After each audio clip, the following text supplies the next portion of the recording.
Lindsey Wilson College Professor of Psychology Steve Scott, you have joined us in the Brown Room of the Sue Craven Stivers Alumni House for Lindsey Wilson Conversations. And the way this works is you get to enjoy a beverage of your choice while discussing a topic of your choice. The beverage you have selected is a Diet Coke, and the topic you have selected is sports and psychology. You have also selected a official Lindsey Wilson College coach's basketball jacket. At the Lindsey Wilson College women's basketball team's final game of the 2008-2009 season, you were sitting on the bench. What were you doing on the bench? It's a fairly short story, Dwayne. About 5 weeks ago, the women's basketball coach, John Wethington, came to me and was faced with the problem that his women's team was shooting about 40% of their free throws, which is really bad for college women to be doing. He had heard through the grapevine that hypnosis is very helpful in many athletic endeavors, including improving free throw shooting. And he approached me about working with the women and helping them improve their free throw shooting. And I did, and in about a 40-minute session was able to get almost all of the women hypnotized the first time, and their free throw shooting immediately went up to 80%. And with a little work and a little dedication, we can get it up even higher. So Coach Wethington was very pleased with the success of that. And then prior to the Campbellsville game, he asked me to again work with the women. And he wasn't very specific as to exactly what he wanted me to do. So I basically approached the women in a group session, and I said, what do you need to do to beat Campbellsville? And they listed on the board about 20 items. Campbellsville was, much higher ranked than we were at that point in time. And they listed about 20 items that they felt were absolutely essential. At that point, all I have to do is just wave my finger and they will go back down into hypnotic trance. And I talked for a few minutes with them about visualizing those behaviors happening that night. And they, by that point, were beginning to understand how helpful of a process that could be. And they went out and were very, very successful in beating Campbellsville that evening. And so then the next morning, Coach Wethington asked me to come back again and to produce a second set of CDs for the girls, whereby we were beginning to get them fine-tuned for the upcoming tournaments. How does hypnosis help athletes? Well, as I'm of the belief that almost the most important piece of athletic equipment you'll ever have is your mind.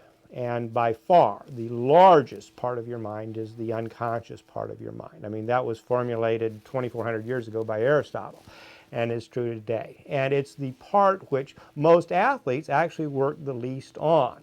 That the idea that a person can visualize themselves doing a basketball technique, a person can emotionally experience the winning, the daring to win, as I tend to call it, in basketball competition. Perhaps with the exception of Tiger Woods, I know of no athlete who visualizes enough, in my opinion. And so, as I'm a believer that most athletes should spend as much time mentally practicing their game as well as physically practicing it. So, as the 20th century philosopher Yogi Berra said, 90% of the game is half mental. Is half mental, absolutely, at least, absolutely. When I took up distance running, in my old age, I might add, the man who was helping me with it told me, he said, you probably will be able to do this pretty well because distance running is all mental.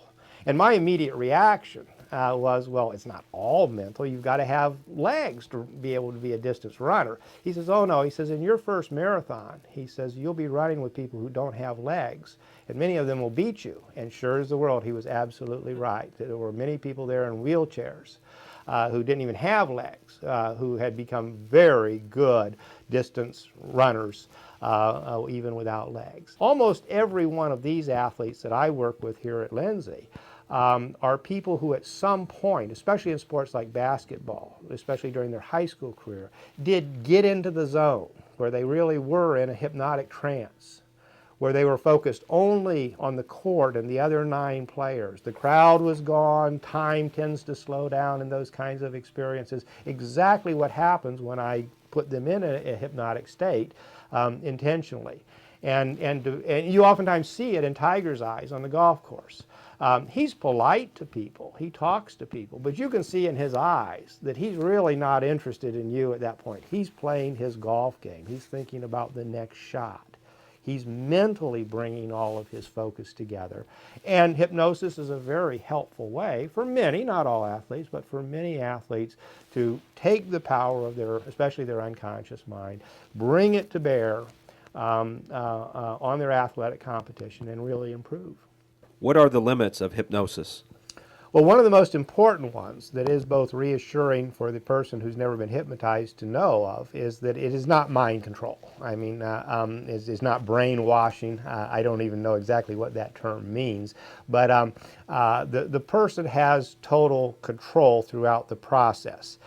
Certainly, the stage hypnotist can take a person and disinhibit them and make them enjoy the process so much that they'll do things they normally won't do. But as far as getting a person to rob a bank or do something they're morally opposed to, it will not happen. And we've tested and retested that and continue to show that to people, because that is a very legitimate concern that many people have that they need to have answered. Otherwise, you won't be able to hypnotize them the first time you try. So you have this tool that you can bring to bear that is safe, that is effective, without any side effects. You know, we don't have any of the issues of drugs and things like that with this. A very positive experience. Can't do anything harmful to you.